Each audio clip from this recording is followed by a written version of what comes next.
Hello, everybody. We are live on the TattooNOW show. My hard drive decided to eat itself a couple of days ago, so I am going to have a very short introduction here. I'm very excited. We have Alan over from the UK. Shit, is it England? Is it Wales? My apologies. I completely. No, England. It's in England. Okay, fantastic. Well,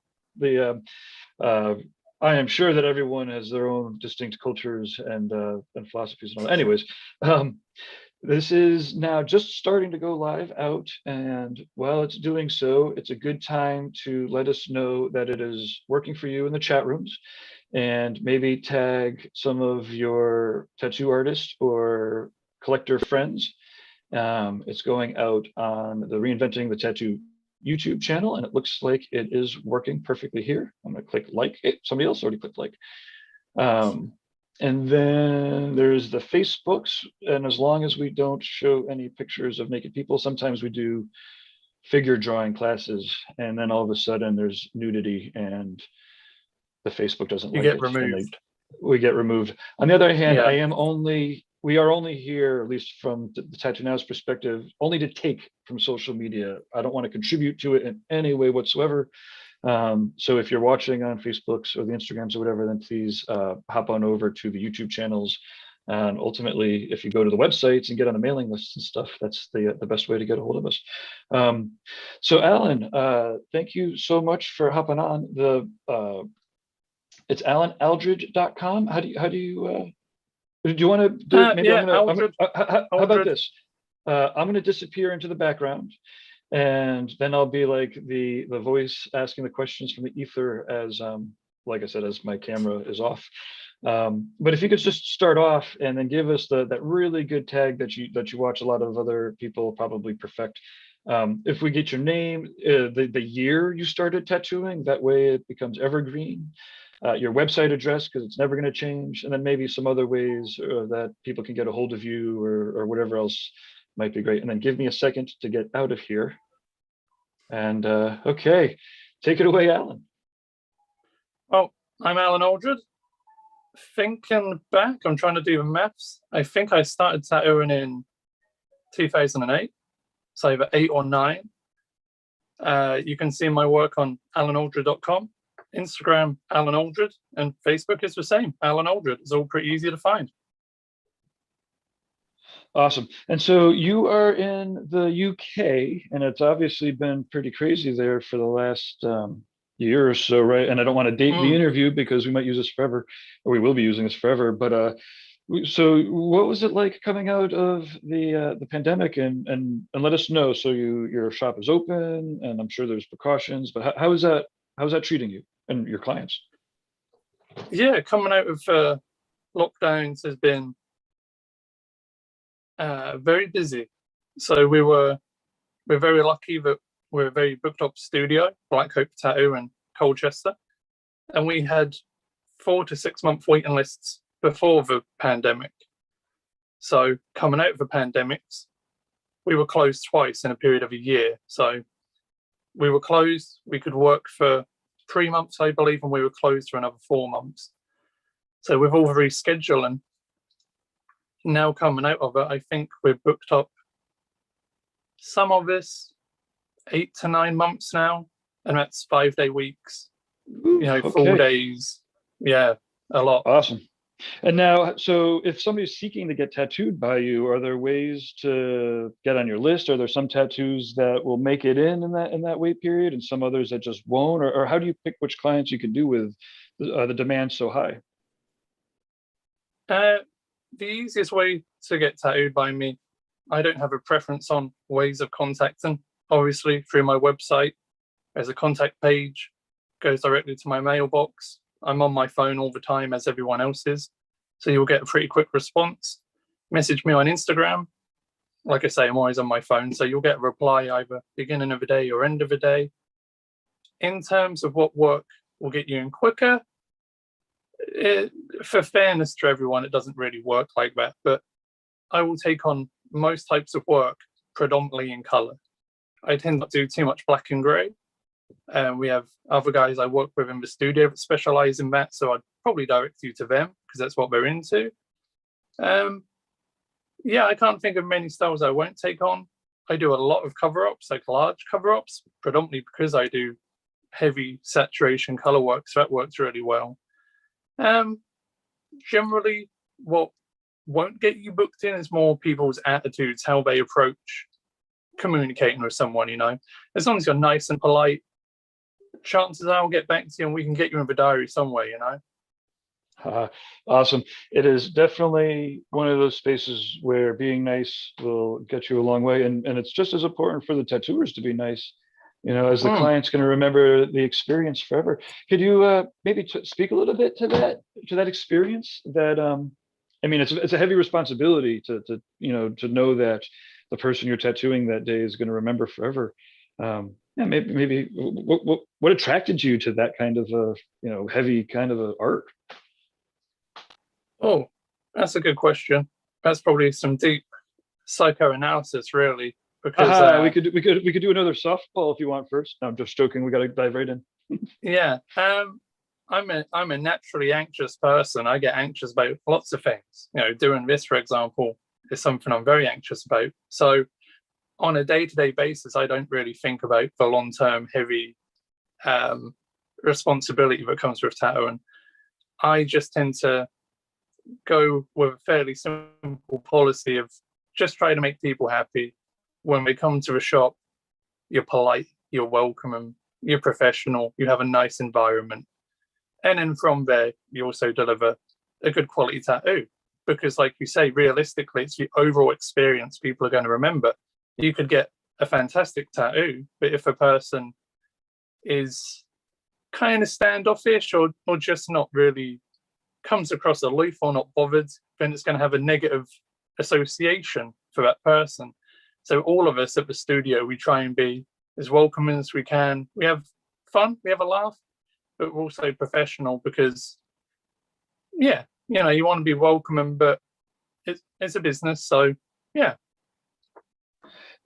Was it always like that in tattooing there? I'm sorry, I apologize. I was doing some techie stuff, probably just as you were talking about when you started tattooing. But I imagine that, like at least over here in the States, 20 years ago, it was definitely like professional was not. People were becoming tattooers often so that they didn't have to become professional, right? And of course, and again, to that responsibility of it, it's like clients deserve a really great experience. Do you find that there's a clash between like your artistic sensibilities and being professional, or is it something that it works in concert? To amplify your forces. Yeah, I totally agree. In the past, things weren't necessarily as professional. I guess it was a bit more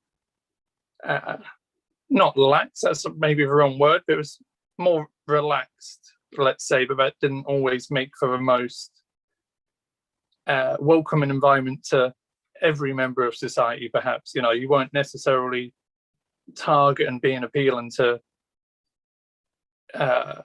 someone who was already a bit scared of a tattoo shop, for example, whereas now it's something that's much more taken aboard. It's something that's much more appealing to more members of society because of things like TV shows and social media and everything that came, in the mid to late 2000s.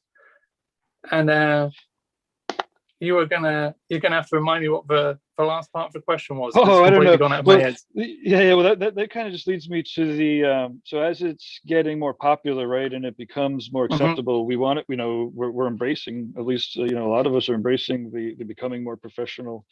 Do you feel that takes away from the magic, of what used to be in tattooing, or do you feel like that just adds to it because of the different personalities that are coming into it? I wouldn't say it takes away from the magic of tattooing. It's just different. The magic of tattooing, from I guess my perspective, was it was counterculture. It was different. It wasn't the norm. But now it is normal. More people are getting tattooed. You form relationships with people from all different walks of life. I have customers who are totally different to me, totally different ages, ranging from their early 20s up to their late 60s. And the magic of tattooing in some ways now is the fact you get to interact with all these people. During the lockdowns, that was probably the one thing I missed the most. It wasn't not being able to work from a financial perspective. Obviously, that was difficult. It was just interacting with people and having the opportunity to interact with a different person every day. I think that's really the magic of it.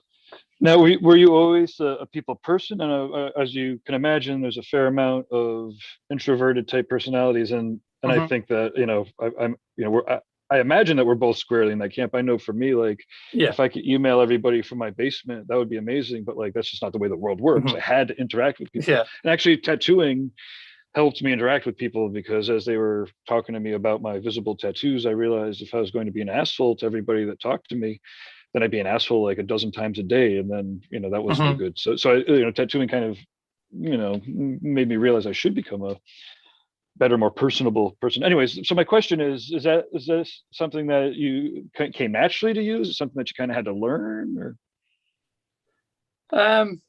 I definitely had to learn to be a people person. Like I say, I'm incredibly anxious about most things in life. Recently, I had to do a car journey, hour and a half maximum. I've started getting laser removal, so I had to travel to somewhere has a good laser, basically. And it was 2 days of mental prep of, what if this doesn't work out? What if that doesn't work out? So that's how my mindset works. So interacting with people on an everyday basis didn't come naturally. But that was something I just had to learn, along with learning how to tattoo, being an apprentice and making people drinks and coffees and taking bookings and basically doing the whole front of shop aspect. You have to be able to talk to people. And realistically, you are trying to sell a service. If you can't sell to people and get on with people, then you're not really going to be much help to a business, So it was definitely something that I had to learn. And then when did you find those skills help you? Sorry. Did you find those skills helped you as a tattooer too, to talk with people, or?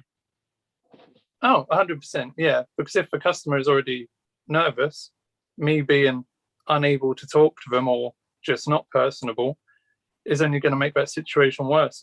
If someone already looks a little bit shaky, a little bit not too relaxed about the situation, by me being relaxed and being able to talk to anyone, that you've already won half a battle there.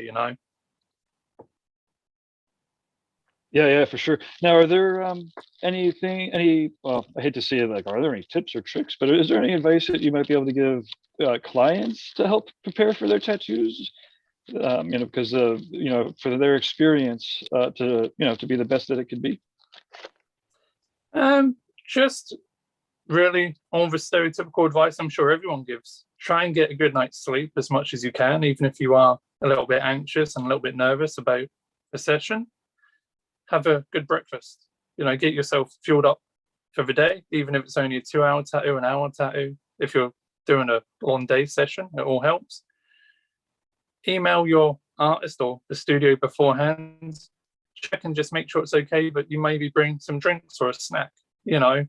Every shop has different policies, but if someone wants to bring something to help them along, in my books, that's great, And just be relaxed about the whole thing. Really, the more relaxed you are mentally, I find that physically, that helps. If you're on edge mentally, then your body's already under a certain amount of stress. Absolutely. The mind game of it is. I mean, I don't know what percentage it is, right? But certainly what's the old saying is, like, you get the tattoo you deserve. So kind of the same thing with the experience. Like, if you go into it anxious and jacked up, and I mean, there's literally the electricity in your body is hitting those nerves to be tense. That's going to be a different experience completely than if you breathe through it and understand that lesser people have endured more. No, 100%. It's totally doable. I mean, I don't have a massively high pain tolerance. I'm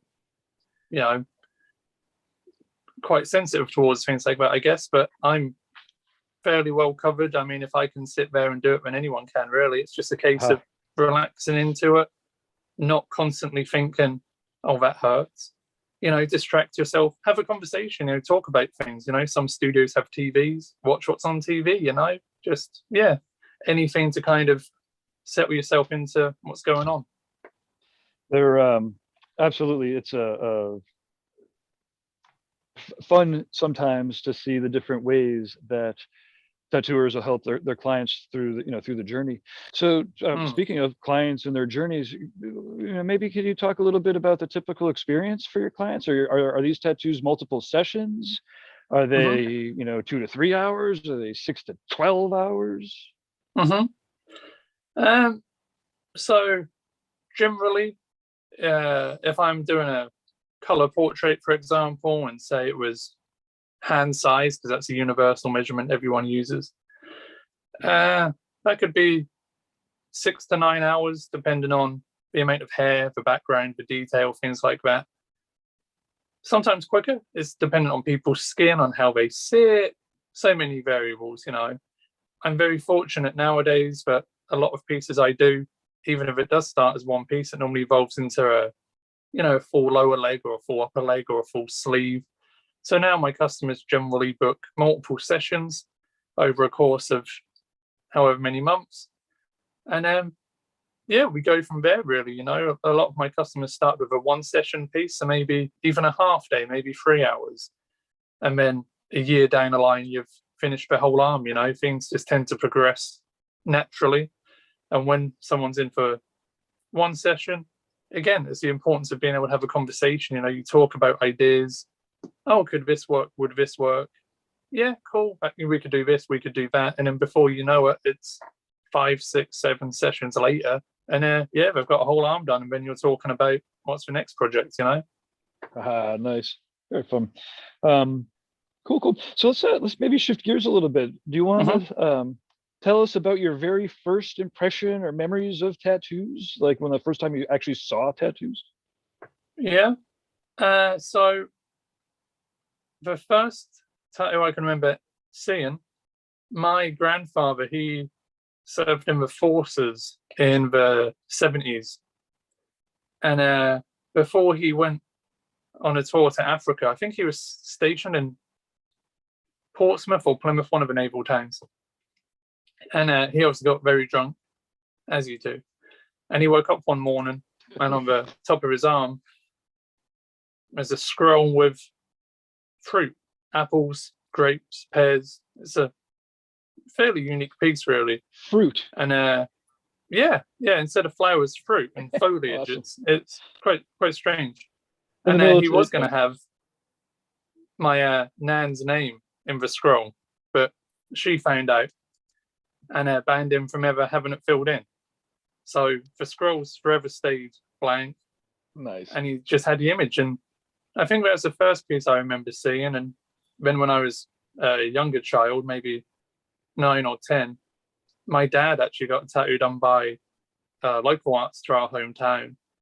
And it was probably 2.5 inches tall by about 1 inch wide.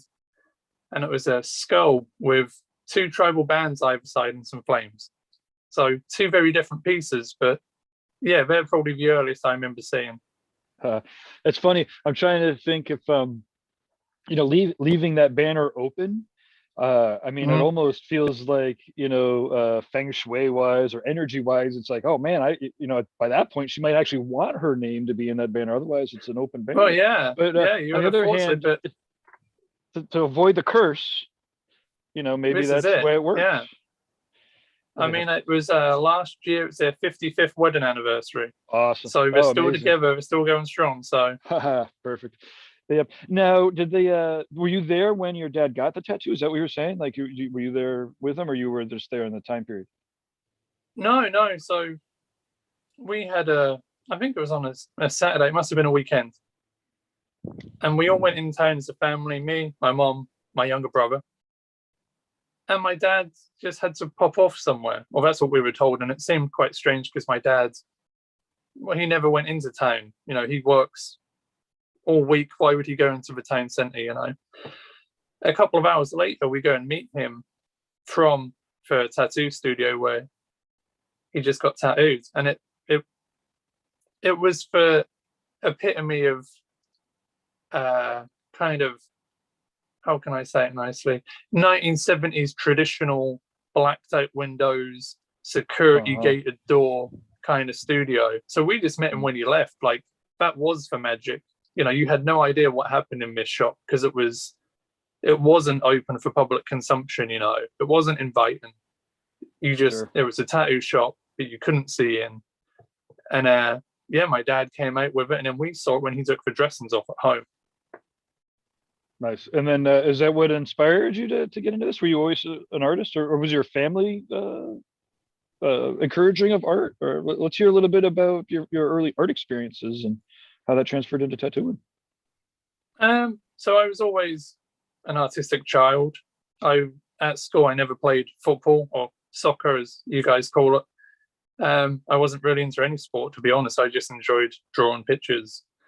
I would copy cartoons like X-Men and Marvel comics and just sit there and replicate things. I'm quite fortunate that my mum is artistic. She does watercoloring and pastel drawing. So I think I, learned something from her. And then as I progressed through high school, I opted out of doing like physical education, PE, to do extra art lessons. I then went through our kind of exam system, and I picked art as a extra option, an extra credit almost. So I then did A-levels, which I guess is your guys' version of college. I'm not sure how it converts. And I did art, graphic design, those kind of things. And then I was fortunate enough that when I left that section of education, I basically got an apprenticeship in tattooing straight away. But throughout my teenage years, that had been the path I wanted to go down. So I was just going to do as many qualifications in art as I could whilst working on a portfolio to then eventually go and try and get an apprenticeship. But thankfully, it was quite a smooth transition. So you didn't try to get an apprenticeship until after you were, taking a lot of classes and doing a lot of art for a while. How old were you? 18. Okay. Yeah, cool. And were you getting tattooed at the time, or did they take you on as an apprentice before you got tattooed? I had gone down, I guess, the classic tattooist route, and I'd started getting tattooed from an underage age. Legally in the UK, you have to be 18, and I wasn't 18. I was a few years younger than that. And then for my 18th birthday, I went to a much better shop from the shops I've been going to, and I got a piece tattooed on my forearm that I'd designed myself and watercolored. And I became friendly with those guys and, had a chat and everything. And that's the shop I ended up getting an apprenticeship at. They wanted a receptionist. So I was like, well, I'll apply for that while I go to university and, make it work. So I went for a job interview, and instead of offering me that position, they just offered me an apprenticeship. Awesome. That's amazing. Yeah. And then how long, or could you tell us a little bit about that experience? Was it a good experience, or do you want to talk about some of the lessons that you learned from it? Yeah. So I was 18. I obviously had the personality and understanding of an 18-year-old, which was probably quite grating at the time. For people who taught me to tattoo were much older than me at the time. One of them was in his 40s, one was in his 30s, so it's a big age gap, So at the time, I thought it was pretty harsh and unfair and not what I had envisioned. But now I look back on it. Now I'm older. I've been tattooing for however many years, and I am actually incredibly thankful for the experience. It was a fairly traditional apprenticeship. You did all the what you could call menial tasks, but that taught me a work ethic. I was set tasks to do every day in terms of drawing. If I did them well, obviously there was some praise. If I didn't do them well, you also knew about that.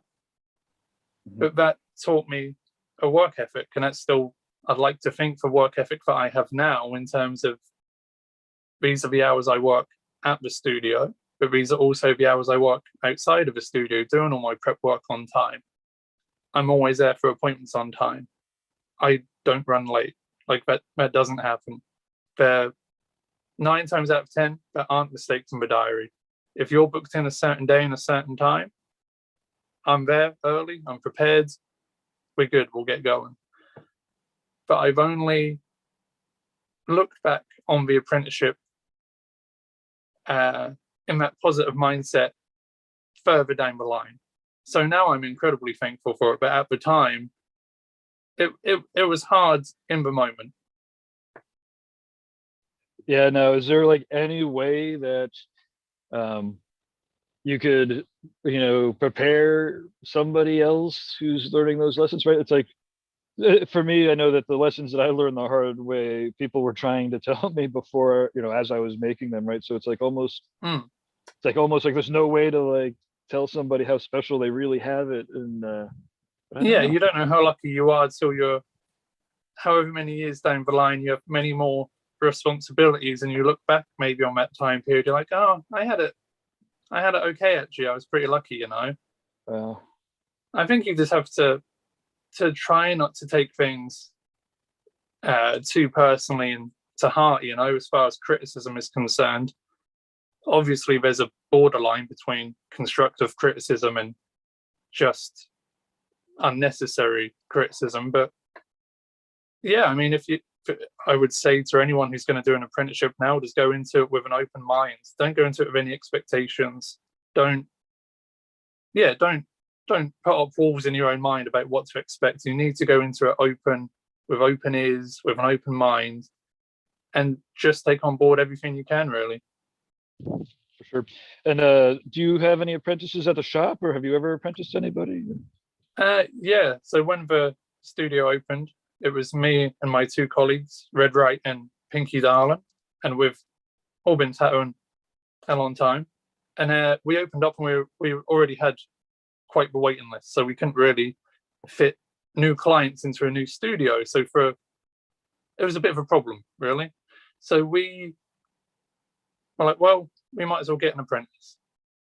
So our first apprentice is an artist who still works for us called Katie Calderbank, and she now specializes in really fine line, delicate, kind of feminine illustrative designs.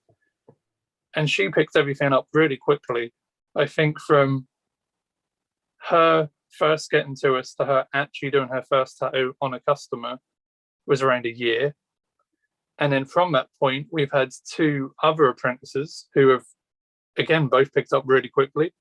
One is called Reece Bolton, and he specializes in traditional, real bold, solid tattoos. And again, he's only been tattooing a short time, but his portfolio is really clean. We're really, really pleased with him.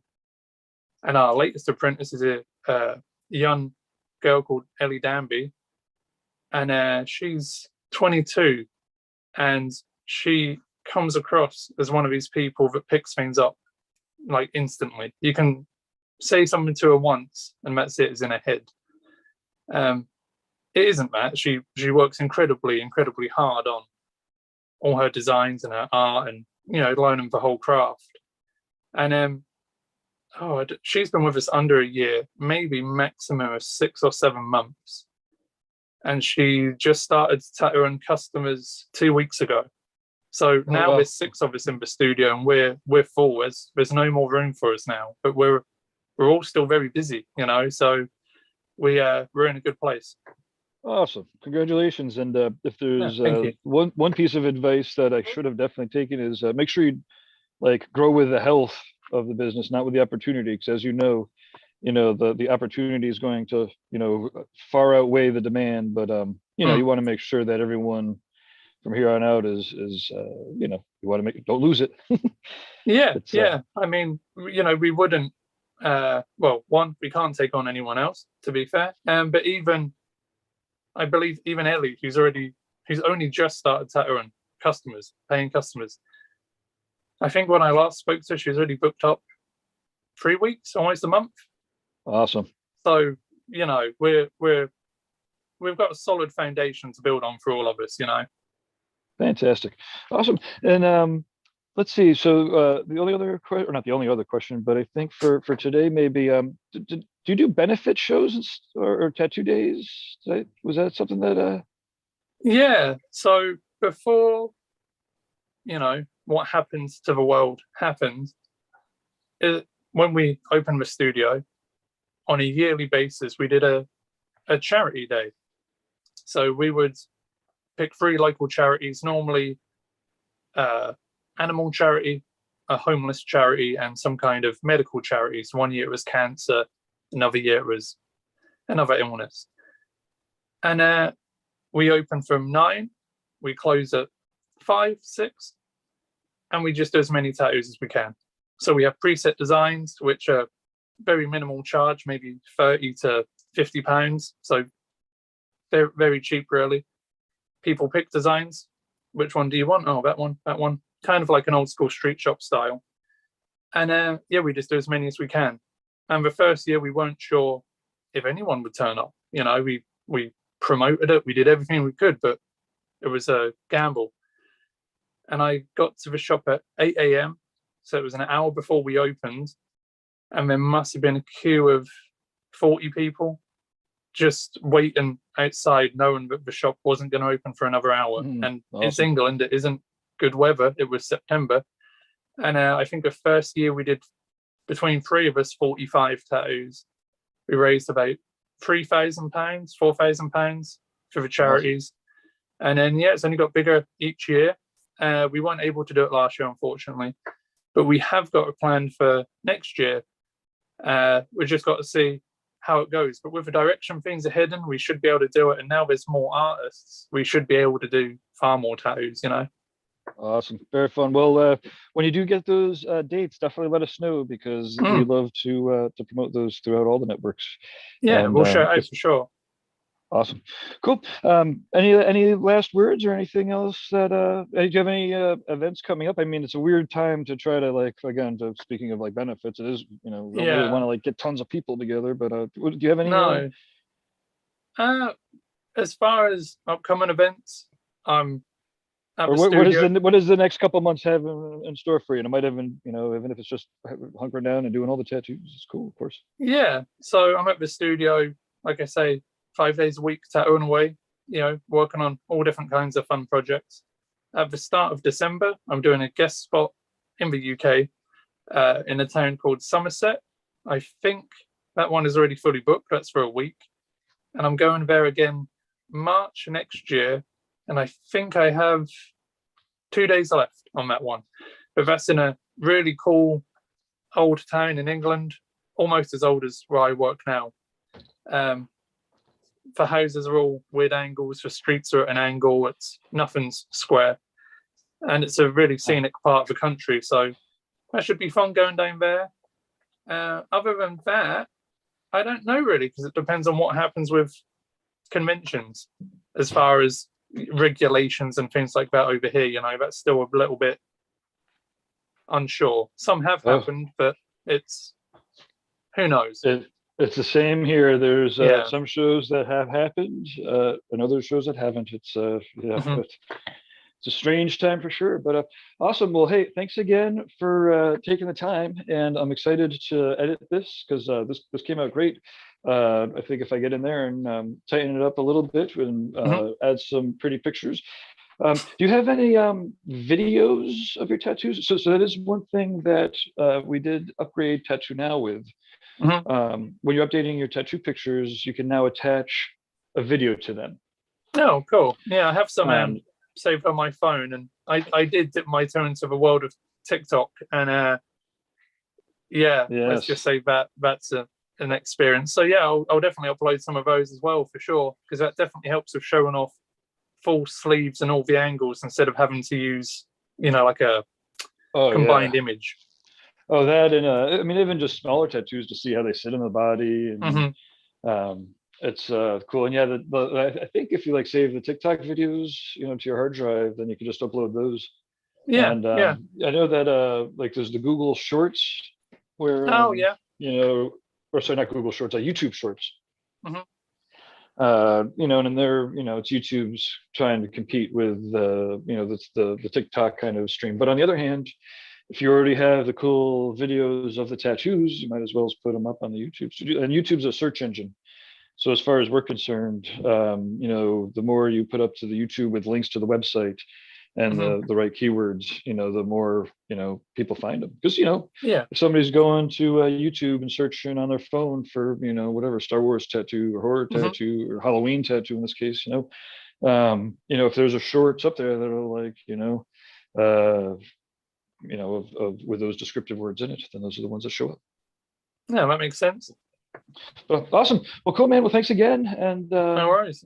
We will, like I said, I'll send over a link to an edited version of this probably in about a week or so. Awesome. Great. Cool. Well, thanks again, anybody that was watching live. Apologize we didn't get to the chat room, but we will in the near future. Okay, let's see here. I think I can turn my camera on, start video. Oh, okay. So this is where we get to wave goodbye. So that the last frame, something